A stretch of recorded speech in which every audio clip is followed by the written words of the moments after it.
sin padre, sin madre, sin genealogía, que ni tiene principio de días ni fin de vida, sino hecho semejante al Hijo de Dios, permanece sacerdote para siempre. Considerad pues cuán grande era a quien aún Abraham el patriarca dio diezmos del botín.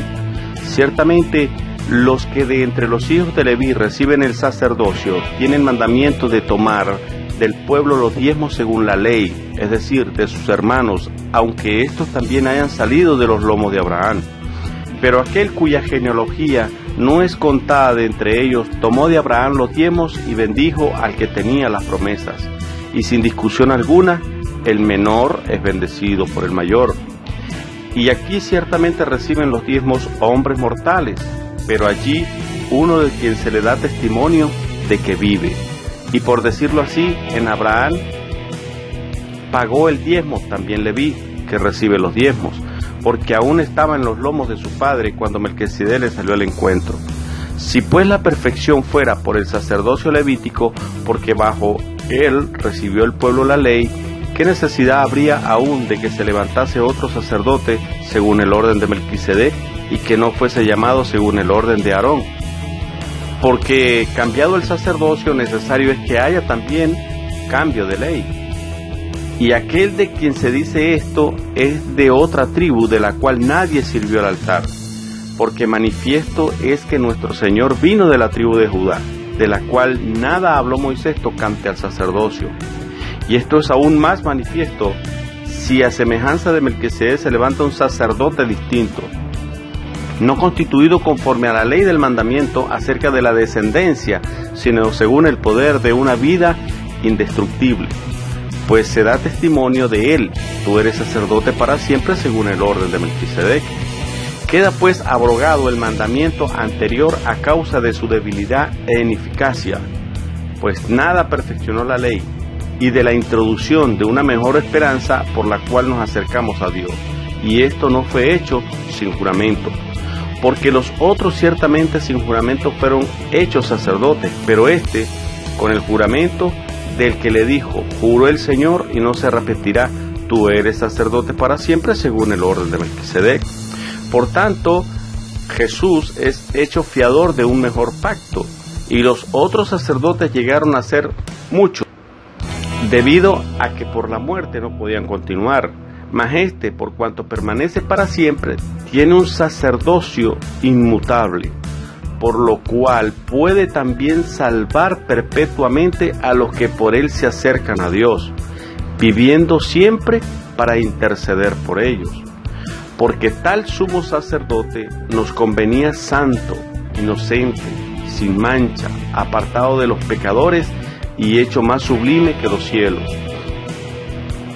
que no tienen necesidad cada día, como aquellos sumos sacerdotes, de ofrecer primero sacrificio por sus propios pecados y luego por los del pueblo, porque esto lo hizo una vez para siempre, ofreciéndose a sí mismo, porque la ley constituye sumos sacerdotes a débiles hombres, pero la palabra del juramento posterior a la ley, al Hijo hecho perfectamente para siempre.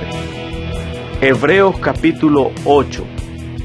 Ahora bien, el punto principal de lo que venimos diciendo es que tenemos tal sumo sacerdote, el cual se sentó a la diestra del trono de la majestad en los cielos, ministro del santuario y de aquel verdadero tabernáculo que levantó el Señor y no el hombre. Porque todo sumo sacerdote está constituido para presentar ofrendas y sacrificios, por lo cual es necesario que también éste tenga algo que ofrecer. Así que si estuviese sobre la tierra, ni siquiera sería sacerdote, habiendo aún sacerdotes que presentan las ofrendas según la ley, los cuales sirven a los que es figura y sombra de las cosas celestiales, como se le advirtió a Moisés cuando iba a erigir el tabernáculo, diciéndole: mira, haz todas las cosas conforme al modelo que se te ha mostrado en el monte. Pero ahora tanto mejor ministerio es el suyo, cuanto es mediador de un mejor pacto establecido sobre mejores promesas. Porque si aquel primero, hubiera sido sin defecto, ciertamente no se hubiera procurado lugar para el segundo, porque reprendiéndolos dice: he aquí vienen días, dice el Señor, en que estableceré con la casa de Israel y la casa de Judá un nuevo pacto, no como el pacto que hice con sus padres el día que los tomé de las manos para sacarlos de la tierra de Egipto, porque ellos no permanecieron en mi pacto, y yo me desentendí de ellos, dice el Señor. Por lo cual, este es el pacto que haré con la casa de Israel después de aquellos días, dice el Señor. Pondré mis leyes en la mente de ellos y sobre sus corazones las escribiré. Y seré a ellos por Dios, y ellos me serán a mí por pueblo. Y ninguno enseñará a su prójimo, ni ninguno a su hermano, diciendo: conoce al Señor, porque todos me conocerán, desde el menor hasta el mayor de ellos. Porque seré propicio a sus injusticias, y nunca más me acordaré de sus pecados y de sus iniquidades. Al decir nuevo pacto, ha dado por viejo al primero, y lo que se da por viejo y se envejece está próximo a desaparecer. Hebreos capítulo 9. Ahora bien, aún el primer pacto tenía ordenanzas de culto y un santuario terrenal, porque el tabernáculo estaba dispuesto así. En la primera parte, llamada el lugar santo, estaba el candelabro, la mesa y los panes de la proposición. Tras el segundo velo estaba la parte del tabernáculo llamada el lugar santísimo, el cual tenía un incenciario de oro y el arca del pacto cubierta de oro por todas partes, en la que estaba una urna de oro que contenía el maná, la vara de Aarón que reverdeció y las tablas del pacto. Y sobre ella los querubines de gloria que cubrían el propiciatorio, de los cuales cosas no se pueden ahora hablar en detalle. Y así, dispuestas estas cosas, en la primera parte del tabernáculo entran los sacerdotes continuamente para cumplir los oficios del culto. Pero en la segunda parte, solo el sumo sacerdote una vez al año, no sin sangre, la cual ofrece por sí mismo y por los pecados de ignorancia del pueblo, dando el Espíritu Santo a entender con esto que aún no se había manifestado el camino al lugar santísimo, entre tanto que la primera parte del tabernáculo estuviese en pie, lo cual es símbolo para el tiempo presente, según el cual se presentan ofrendas y sacrificios que no pueden hacer perfecto en cuanto a la conciencia al que practica ese culto, ya que consiste solo de comidas y bebidas de diversas abluciones y ordenanzas acerca de la carne, impuestas hasta el tiempo de reformar las cosas. Pero cuando ya presente Cristo, sumo sacerdote de los bienes venideros, por el más amplio y más perfecto tabernáculo, no hecho de manos, es decir, no de esta creación, y no por sangre de machos cabríos ni de becerros, sino por su propia sangre, entró una vez para siempre en el lugar santísimo, habiendo obtenido eterna redención.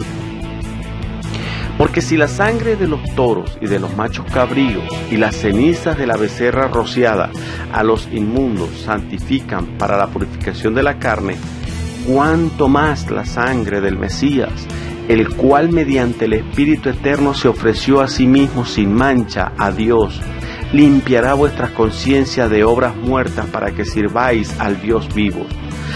Así que por eso es mediador de un nuevo pacto, para que interviniendo muerte para la remisión de las transgresiones que había bajo el primer pacto, los llamados reciban la promesa de la herencia eterna.